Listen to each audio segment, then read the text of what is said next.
The Consulting Success podcast is powered by the Clarity Coaching Program. If you'd like to work directly with the Consulting Success team and receive personal coaching and support to optimize and grow your consulting business, marketing, and revenue, visit consultingsuccess.com to find out more and apply. Welcome to the Consulting Success Podcast. I'm your host, Michael Zapersky. In this podcast, we'll dive deep into the world of elite consultants, where you'll learn the strategies, tactics, and mindset to grow a highly profitable and successful consulting business. Hey everyone, Michael Zapersky here, and today I'm with Gerald J. Leonard. Gerald, welcome. Thank you very much, Michael. I'm glad to be here. Yeah, definitely. So, Gerald, you're an author, speaker, CEO of Principles of Execution, where you help leaders build high-performing teams. Your work has been featured in the likes of PM World, so Project Management World 360, Entrepreneur.com, Tech Republic, a whole bunch of others. You're also a professional bassist.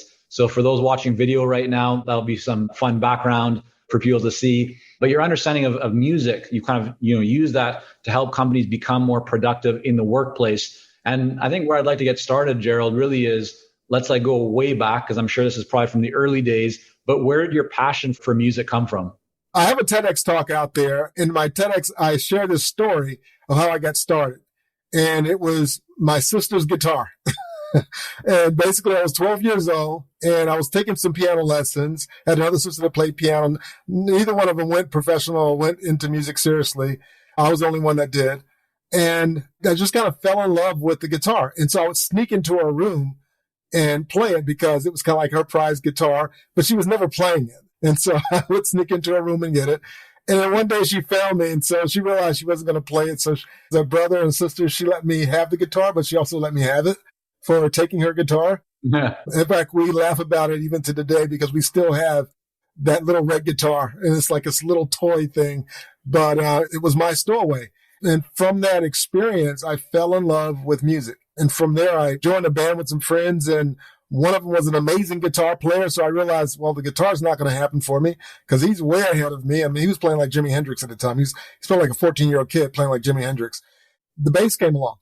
And so that's when I picked up the bass, and I've been with the bass ever since. And it's just been a major part of my life since I was 12 years old.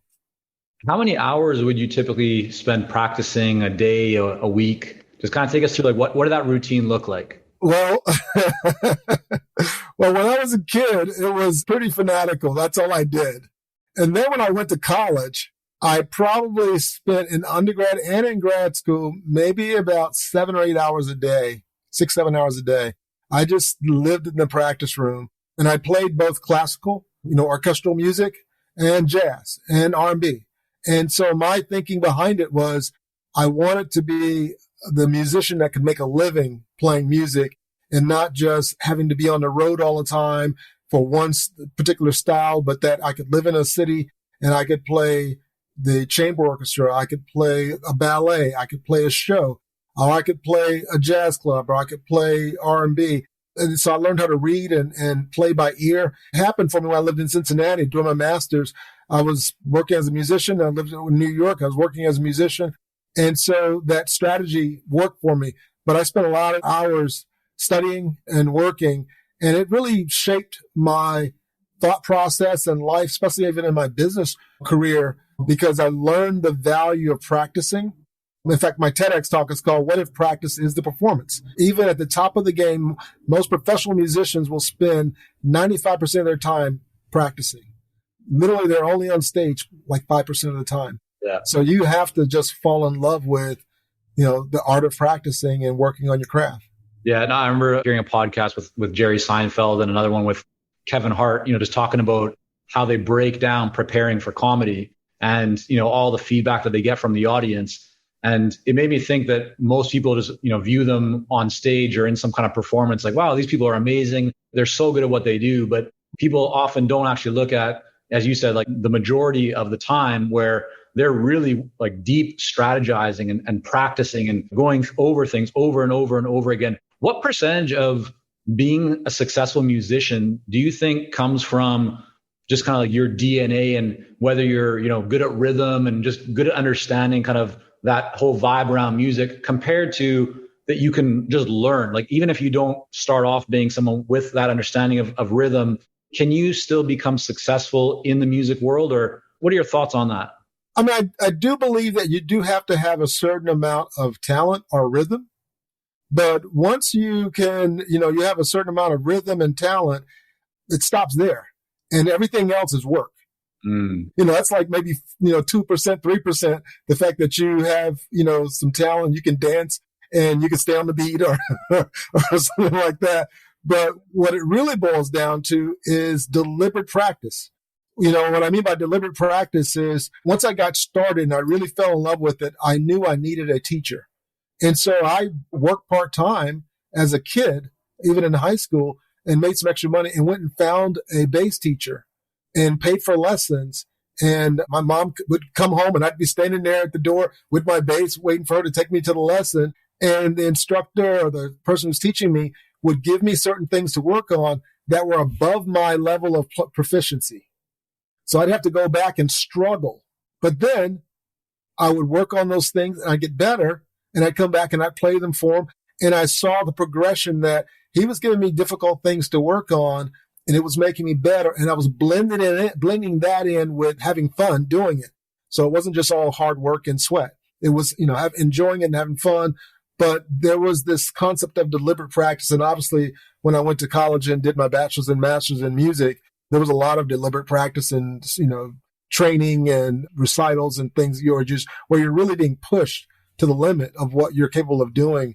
And Gerald, how do you go from being a music professional to transitioning into business? I mean, that's a bit of an unlikely transition, I think, in most people's minds. So tell us, how did it actually come about? How did you go from the music world into the world of business and then really merging those two? Right. So what happened for me was I left Cincinnati. I spent a year in New York and I was working as a professional musician, but I was also studying for a year. Had a couple opportunities that I turned down. Won't go into details of those. But long story short, with doing that, I was involved with the church that I was a part of, and I got involved in the ministry a little bit. And I did that for about 6-7 years. And I was playing a lot at the time and doing both. And getting married and having kids, I grew up and my dad was always there. I can remember, I can see pictures of him now getting up at 5 o'clock in the morning, 5:30 in the morning, going to work. And so the idea of, for me, leaving my family and leaving my kids and saying, okay, now I'm this working musician and the only way I can make a really good living is to go on the road and travel around the world. And I'll see you guys in a month or two or a year from now. I just couldn't bring myself to do that. And so that pushed me to a place where I was like, okay, I'm going to keep playing locally, but for really to take care of my family, I'm going to have to do some other things. And so that's when I got into IT. And in fact, it was around the time where if you could spell IT, you could get in.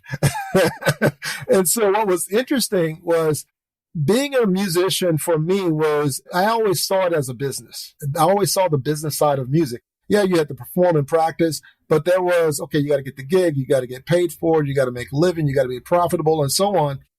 And so this concept of project management and being productive and getting things done, that really it showed up in my life.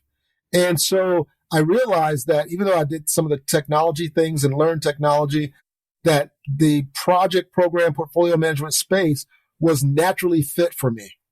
And that's where I kind of gravitated towards. And I'd already had my master's. And so I thought, well, do I really want to go back and get a master's? And then I realized that by going after certifications in IT and in project management and so on and so forth, that I could make just as much money as somebody who went and got an MBA because of my experience, because of my leadership experience, because of my travel experience. And so that was the road I took. And I'm a learner by heart. I'm a lifelong learner. And so, if I'm going through something and I feel bad about something, I'll go take a class. I'll go read a book and I'll feel better.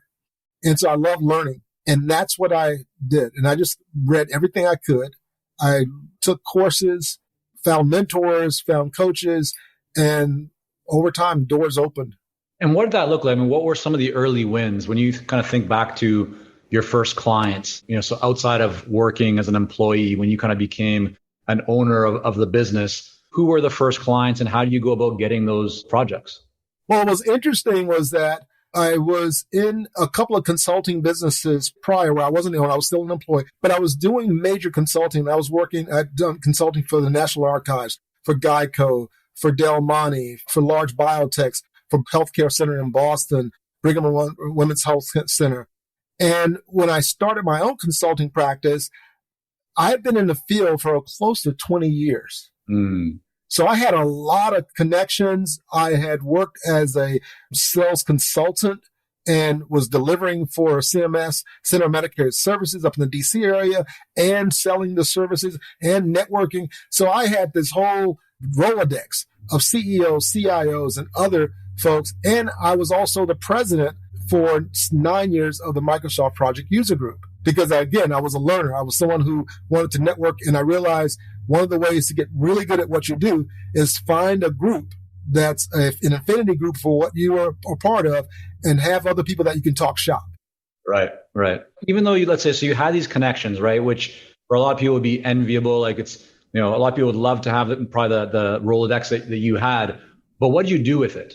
How did you actually engage with those people? Kind of take us through as granular and detailed as possible. What were the steps that you took when you decided to launch your consulting business? So I'll tell you how I launched it. I had gotten into a relationship or a friendship and working environment with a consultant who was a good friend of mine. And he was in the government space. He wanted to grow in the commercial space, but he didn't realize the commercial space starts a little bit slower than the government space. They're not going to just give you millions of dollars and say, come on in. They're going to give you 5 figures or something like that and say, let's see how it works. And we parted ways. But right before we parted ways, I sold an assessment that was based on my skill set. So I turned around and said, listen, I know we're parting ways, but we just sold this engagement and it's based on my skills. Would you give that work to me? He said, sure. So that was one of my first clients. I then reached out to everyone that I had been networking with through LinkedIn. I sent a message. Hey, I started my own consulting practice. I had a blog and I turned it into my website. Principal Execution was actually a blog. That's how I got started. I was writing articles on there. And I added a service page to it. And I sent them a link in the message. And I probably sent it to about 300 people. Yeah. A number of people got back to me, but 2 people got back and said, I have a client and they're up in Rochester. They need some work. Here's a check. I'll send you the contract. Take care of them, because they knew me. Right. And then another person reached out and said, can you be in Virginia on Monday? I was like, well, what you got? And he says, well, one of our clients is a major state agency and they have a major problem and they need someone with your skills. I know you. We've worked together and networked for a while. I'll fax you the paperwork, sign it, just be there on Monday. We'll start. Yeah. That client is still my client today. Hey, it's Michael here, and we'll be right back to the podcast. But first, are you ready to grow, scale, and take your consulting business and marketing to the next level? If so, our Clarity Coaching program may be a great fit for you. You'll work with our experienced team to set up a strategic plan for your business and coach you step by step in areas like how to consistently attract more leads, develop a magnetic message that resonates with your ideal clients, strategically package and position your services, earn higher fees, win more proposals, and scale your business. To find out more about Clarity Coaching and apply, go to consultingsuccess.com and click on coaching. What did you do next, Gerald? Like so you land these 2 projects, business is now up and running, right? You got your shop, right? The nameplates or whatever over the door, right? It's principles of execution now open for business. What do you do next? How do you go from just getting things started to, really filling the pipeline and generating a lot more revenue? Right. So one of the things that I did is, again, and I think this goes back to the music training, right? Because as a musician, even as a serious professional musician, you know that there's only so much that you know. And if you want to go to the top of your game, you need to find instructors or mentors or coaches or people who are way ahead of you. So one of the guys I had a chance to work with on a project was a guy named Carl Pritchard. He had written about 7 books and was known as the guy for in project management in that area. And we became friends. So I called him up and said, hey, Carl, I started my own consulting practice. I got a couple of clients. Here's what I'm doing. Can I come and have lunch with you and just talk it out and say, here, I just want to get some advice from you and let's just, have a chat. Perfect. I came, we met, we had lunch together. One of the things he said was, first thing you need to do as a thought leader is you got to write a book. He goes, next thing is you got to have a course. And so from that, I wrote a course. And in fact, I ended up getting a certification in what they call portfolio management So you heard of the PMP certification in project management. Well, there's also something called the PFMP, which is at the portfolio level. So it's like project management, program level, portfolio level. And I couldn't find any materials out there. So I wrote a course based on all the things I was bringing to the table. And that became my certification course that I taught, as well as the material that I used to take the certification and pass the certification. Right. And so from that, I have been doing some speaking for like the Project Management Institute and other organizations and from Microsoft. And I realized that, I need to keep speaking. But then the music began to kind of keep coming back in because, again, I was still playing music at the same time. And I went to a conference. Again, this is the whole music mentality. I went to a workshop with Willie and Dee Jolly. Willie's one of the top 5 speakers in the world, NSA. He's a Hall of Fame speaker, but he's also a jazz singer. And his wife, who's an education major and had a master's in music, had worked for the government. And I spent the weekend with them with a small group, kind of in a mastermind.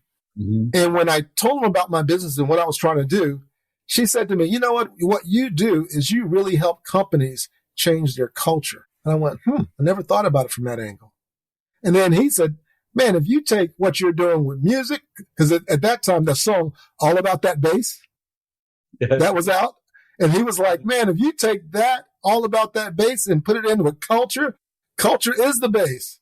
And I thought, okay, and so those ideas begin to germinate. And so I did research. I started, I got involved in the speaking business more, and it all morphed to where I ended up writing my first book, Culture is the Bass. And it was about my experience as a classical jazz musician, classically trained, and what I learned through growing up in the arts that has helped me as a business consultant, and how just like in any great song, you always have a great bass line. Well, every great company has a great culture. Mm-hmm. And by doing a lot of research, I read a lot of the Harvard Review articles. I read a number of case studies. I read things from the Wharton School because I always believed in, again, because of the schools I went to, you always believed in peer-reviewed material. Mm-hmm. So I always went after well-researched, well-branded material where I knew there was a lot of thought leadership put into it. And I developed a 7-step process around how do you develop a culture, but I used it and framed it for helping companies develop a culture that works. And I used it in my consulting with my companies, and it really helped them make a difference. And Gerald, so you now have that book, which I can see behind you there, Culture is the Base, right? So how do you now leverage, or what do you actually do with that book to help you to generate more business? Like, what were the steps? Did you send copies in the mail to people? Did you bring it to meetings? What were the actual kind of tactical steps you took? Any meeting I went to, I had a copy with me because that first book was a self-published book. And in fact, that wasn't the cover of the book. The cover was kind of like a purplish. If you go on Amazon and you query that book, you realize there's 2 versions of it. And that's the second version of it because I realized I needed to change a little bit. Again, getting more advice and getting input. And okay, let's make it better, right? Yep. But basically, I would always have a copy of the book with me. And, because I self-published it, it didn't cost me a lot to print it myself from Amazon. And so I would sign it and I'd give it to people. And people were buying it. And I ended up with like 30-something reviews on it.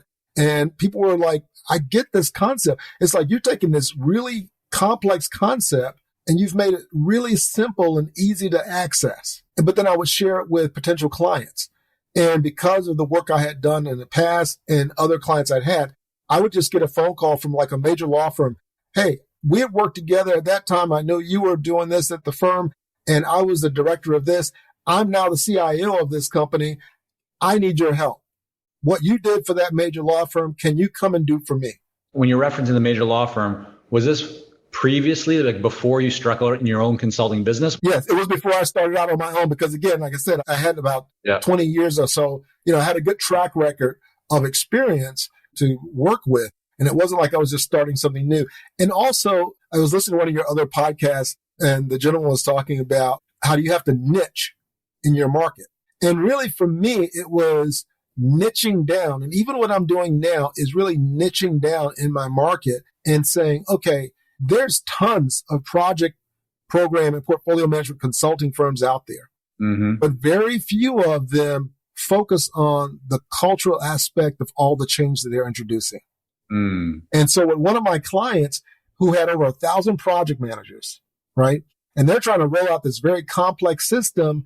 A previous company, I won't give the name, but a previous company had been in there. They were really good at the technology. They were really good at project management, but they couldn't get the state workers and the team to adopt the solution. Right. And one of the major reasons they could not do it is that they were leading from, this is a great technology. This is a great process. People don't want process. They don't want technology. They want the result. I don't want a drill. I want a hole, right? Yeah. I want a really nice, smooth hole. The drill just helps me to get that. And so what I did with them was, instead of starting with the technology, I said, let's hide the technology. Let's put the technology in like curb and gutter work. When you start a new construction of a building, you put all the groundwork in first. You can't really see anything because it's below ground, but you do feel the effects of it when you start building the building. Yeah, I think this is really important, Gerald, because for everyone listening, watching right now, even though you may not be working in the same industry or area that Gerald is, think about how you can apply what he's sharing with us right now to your specific situation, because this is really all about differentiation, right? It's about really understanding how can you bring greater value to the marketplace and differentiate yourself from others who might be doing something a little bit similar. So let's talk for a moment then about kind of, when you take what you've now created to this point, right? You identified the missing pieces culture as part of transformation and project management and portfolio management and so forth. Yep. What does your typical engagement look like? I mean, whether it's today or back, I don't know how much things have changed, but walk us through when a client is engaging with you. Where does that usually begin? Is it from a speaking engagement? Is it you doing an assessment? Is it a larger project? Just what does a typical engagement with Gerald look like? Well, it usually starts with an assessment. And so I have an assessment that I've done that's based on the Carnegie Mellon and the maturity model. And initially I was doing it like, face to face and asking all the questions. And I built it out where I put it all online. So it's much easier to have more people from the same company do it. And then it consolidates the report. So I basically give them what I call the turn the lights on moment, where basically, a lot of times the leadership would say, this is what I think is going on, but they haven't talked to everyone else or some key people within the organization. And by getting a 360 review of their organization, they get a better feel. And they realize that, we haven't communicated greatly in this and we're missing some things. And so it creates a gap analysis for them. And then I give them like a 1-year roadmap. And they can decide to say, okay, great, we're good. We can take this and run with it. Or they go, man, this is a lot of work and we need your help. I have clients who have done that and said, okay, we need your help. So then it's, let's figure out what can you do, which I call quick wins, where the process is half baked. And they just have a few things they need to do to tighten it up. And wow, they're off and running in that area. But there's multiple areas they need to focus on. And then we focus on, well, what are the things that you need my support on? And many times it's not because they can't do it themselves. It's because you've been to so many different places and have consulted for so many different companies that you have this unique perspective of what works and what doesn't work. And your wisdom is going to save us tons of time and energy in trying to, instead of just us trying to do it ourselves, but by engaging you to help us and guide us through this process and shepherd us and mentor us, that you're going to help us navigate this. And so it's usually from an assessment to then some consulting work. It could be a training. It could be, a training based on my book, or it could be training based on their content or based on where they are. And I customize something based on what the need is. And Gerald, so for those who aren't maybe as familiar with the concept of an assessment, or maybe they're just looking to refine, kind of optimize what they're doing today, your assessment is typically smaller initial fee compared to the larger consulting or training piece that would come after it. Is that correct? Exactly. How do you think about pricing of that assessment? Is it depending on the size of the organization? Are there different inputs or criteria that influence the price, or is it always one set price regardless of who the client is? For that one, it's just one flat fee for the assessment. And it's enough that for a corporation, they can swipe a credit card. Got you. So like under $10,000? A little more than that, but it's less than 20, put it that way. Got you. Okay. So between 10, 20K. So it's, as you're saying, for any established organization, they spend maybe more than that on coffee each month or something. It's not a big deal, right? Exactly. Enough to start the relationship off for you to get your foot in the door, demonstrate value. And then that opens you up to a larger engagement. And And so just so people can have an understanding of maybe the scope or the differences between the assessment, which in your case is between 10 to 20K, for a larger consulting engagement, where does pricing typically go from there? Are you talking about tens of thousands, hundreds of thousands? What kind of range do you typically work with clients? And again, it depends on what the client is working on, but usually it falls within, the like 2 to 300,000 based on what their challenges are and based on what their needs are. And if I have to bring in additional team members, it could go up to 7 figures. But again, it's bringing in some additional consultants, part of my team and group, and it really helps them to move to that next level. And so it basically depends on what they're trying to accomplish and where they are. And I've been able to expand my company with some partnerships that I have, which has given me now like big data access and some other technologies and some other skill sets that I couldn't bring by myself. That allows me to kind of bring a team together.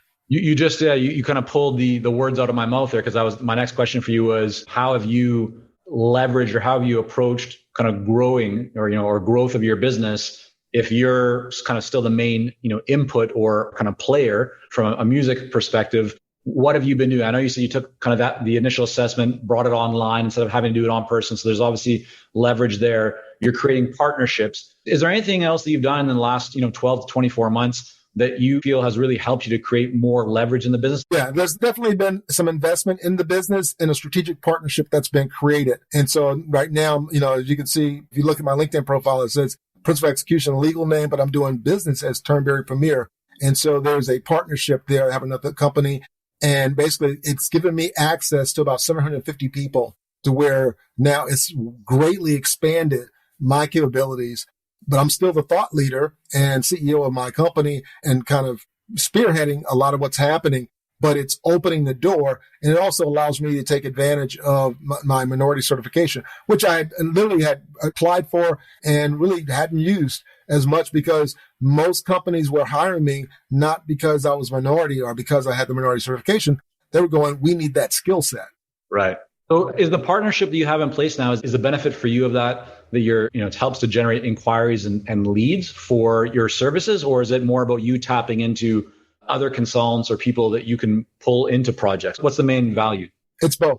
Okay. So it's a two-way street. It's both. Got you. Okay. It basically provides me with additional resources and even back office resources and really skills consulting resources with some really desirable certifications that expands on what I do. So now when I do an assessment, there's additional things that I can offer and, kind of put a team in place to run that as I go and take care of some other things.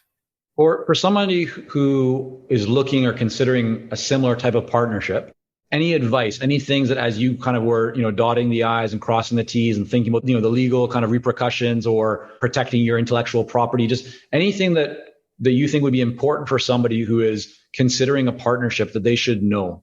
I would say, again, it's a lesson I learned from music. As you, move into a higher level or realm, you can read all the books you want, but you're going to need a mentor. You're going to need advisors. You're going to need coaches. And if you look around the room and when you look at your team, if you're the smartest person in the room, you're in the wrong room. One of the things that I did is, instead of having the mindset of, I wanted to build a company, and have employees and just people that kind of service me, if you will. I really wanted to build a virtual company and work with experts who I could grow with or I could grow from, and who I could hire their services that would expand my business, but it would lift me up to a different level. And so as I started, I think you were even talking, I was listening to other podcasts of yours as I was preparing for this. And what happened, and this is kind of like a backstory. So when I first got started, I went to 2 different types of networking groups. One was a CEO roundtable where there were, CEOs of small businesses, brick and mortar, some, and, they had staff and so on and so forth. And in those meetings, there were a lot of employee issues, brick and mortar issues, those kind of things. And then I was going to the National Speakers Association meetings where I'm meeting thought leaders. And a number of guys like Shep Hyken and Willie Jolly and Bill Cates and a number of other, Mike Rayburn, a number of other folks who are just well known for what they're doing. And they were doing very well for themselves, 7-figure or more. And they had a virtual assistant. They had some books. They had some courses, and they were working either half the year or they were working in a way that they enjoyed. And as I went to both groups, I thought, at my age, which one do I want? Do I want the brick and mortar employee issues and I got the burden of this and that? Or do I want the freedom of being a thought leader and positioning myself to leverage my knowledge, content, and automation and so on and so forth? So I kind of went the NSA model a little bit. I'm kind of doing both a little bit now, but it's still much more of the NSA model of me being a thought leader and working with a team of experts. So when you say NSA model, like National Speakers Association, are you really referring to using speaking as a way to generate revenue on the front end? Well, it's really using thought leadership, because speaking is only one aspect of it, right? I mean, whether you're speaking or writing or coaching or doing a webinar or doing an online class, what it really is thought leadership.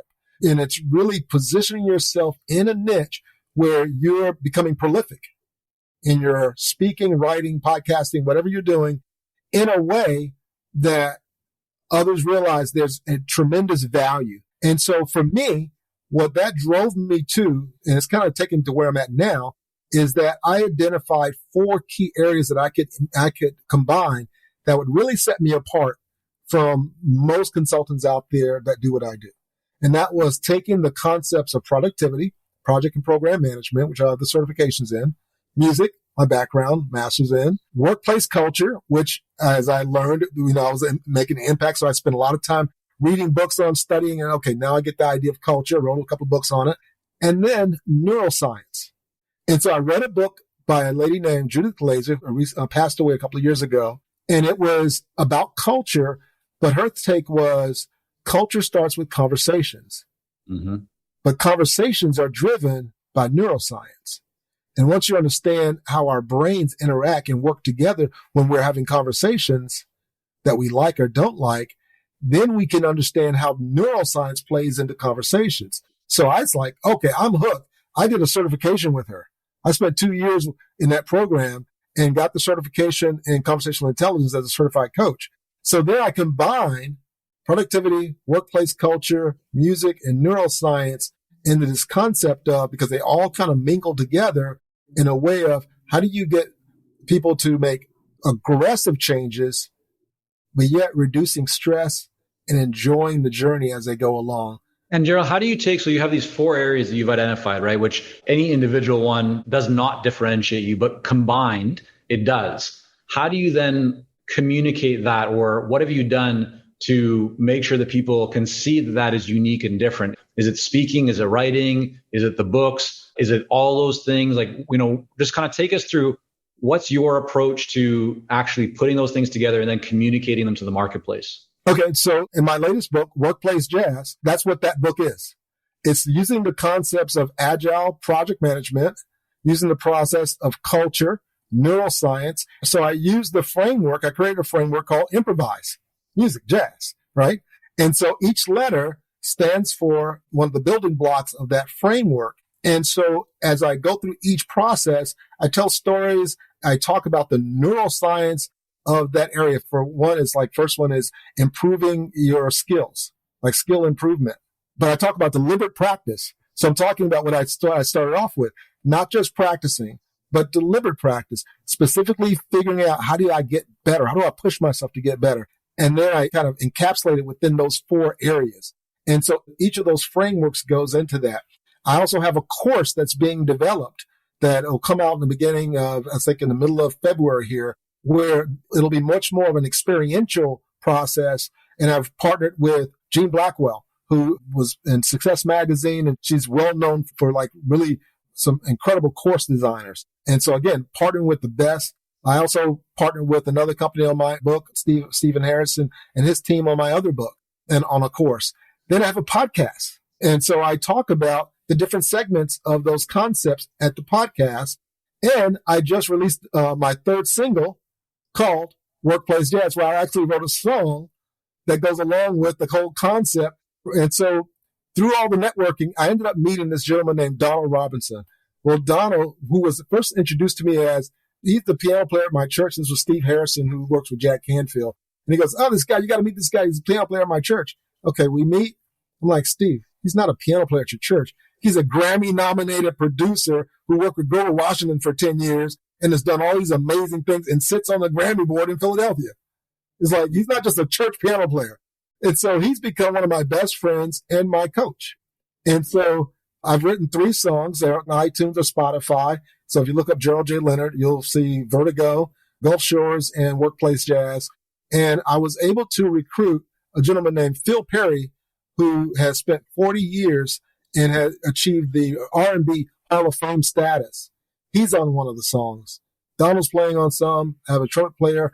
And so, again, who you know and who you network with, it just takes you to another level you couldn't get to by yourself. So there's no way I could have accomplished what I've accomplished in the last few years by myself without having that philosophy of I'm going to work with experts who are much smarter than me to help me get to where I'm trying to go.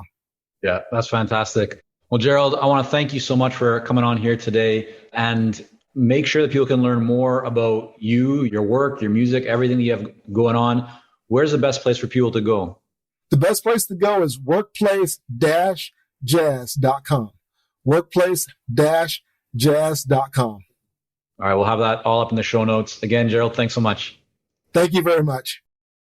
Hey, it's Michael here, and we'll be right back to the podcast. But first, are you ready to grow, scale, and take your consulting business and marketing to the next level? If so, our Clarity Coaching Program may be a great fit for you.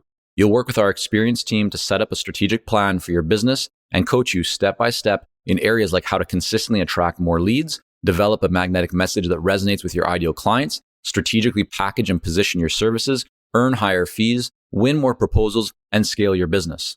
To find out more about Clarity Coaching and apply, go to consultingsuccess.com and click on coaching.